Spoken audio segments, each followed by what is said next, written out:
Halo, selamat siang semua. Perkenalkan, nama saya Anis Tiorini, mahasiswa jurusan Sistem Informasi di BINUS Online Learning. Pada kesempatan kali ini, saya ingin menjelaskan mengenai 5 aktivitas utama dalam Big Data Lifecycle menurut Balusami yang ditulis dalam buku Big Data Concept, Technology, and Architecture. Yang pertama adalah kita mulai dari Big Data Generation. Nah, di tahap ini data mulai tercipta nih dari berbagai aktivitas digital yang kita lakukan setiap hari.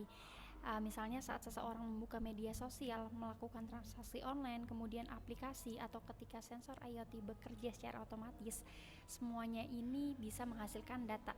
Nah, data yang terbentuk biasanya memiliki 3 karakter yang sering disebut sebagai 3V ya. Ada volume yang besar, kemudian ada velocity atau kecepatan yang tinggi, dan juga variety atau bentuk yang beragam. Nah, tahap ini penting karena apa? Karena kualitas serta karakteristik data yang masuk akan sangat mempengaruhi proses big data di tahap berikutnya. Di tahap 2 ada data aggregation.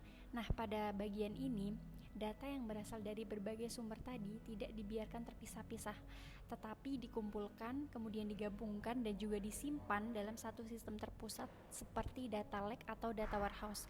Melalui proses agregasi ini, data yang sebelumnya memiliki format yang berbeda-beda dapat dipadukan sehingga lebih mudah untuk diakses dan juga dianalisis.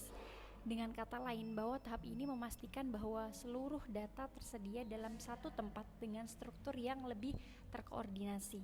Kemudian yang ketiga ada data pre-processing. Nah, tahapan ini bisa dibilang sebagai proses membersihkan dan juga menata data mentah.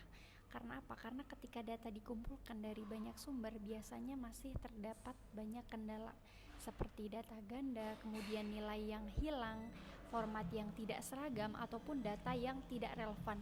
Nah, pada tahap preprocessing, data diperbaiki melalui proses seperti data cleaning, kemudian ada normalisasi, transformasi format, hingga pengurangan data yang terlalu kompleks. Nah, hasilnya apa? Hasilnya dari tahap ini adalah data yang sudah siap digunakan dengan kualitas yang lebih baik dan juga lebih akurat untuk dianalisis. Yang keempat, ada Big Data Analytic. Setelah data siap, kita masuk ke tahap yang keempat, yaitu Big Data Analytic. Tahap ini merupakan inti dari pengolahan big data. Nah, pada bagian ini data dianalisis menggunakan berbagai metode seperti ada machine learning, kemudian statistik, data mining, maupun teknik analitik lainnya. Tujuannya adalah untuk menemukan pola, hubungan, kemudian kecenderungan dan juga insight yang tidak terlihat secara langsung.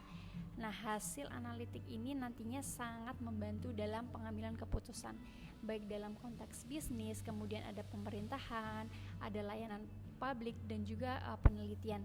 Dengan kata lain, bahwa di tahap ini mengubah data yang tadinya hanya kumpulan angka menjadi informasi yang bernilai atau memiliki value. Di tahap terakhir, kita ada big data visualization. Nah, setelah analisis dilakukan, tentu hasilnya harus disampaikan dengan cara yang mudah dipahami. Karena itu, visualisasi digunakan untuk menyederhanakan informasi melalui grafik, kemudian ada diagram, dashboard, dan juga bentuk visual lainnya. Visualisasi ini membantu pengguna atau user, baik itu manajemen, peneliti, maupun pihak lain untuk membaca satu insight dengan cepat tanpa harus meninjau data mentah yang jumlahnya bisa sangat besar dan juga kompleks. Nah, tahap ini memastikan bahwa hasil analitik dapat digunakan secara efektif dalam proses pengambilan keputusan.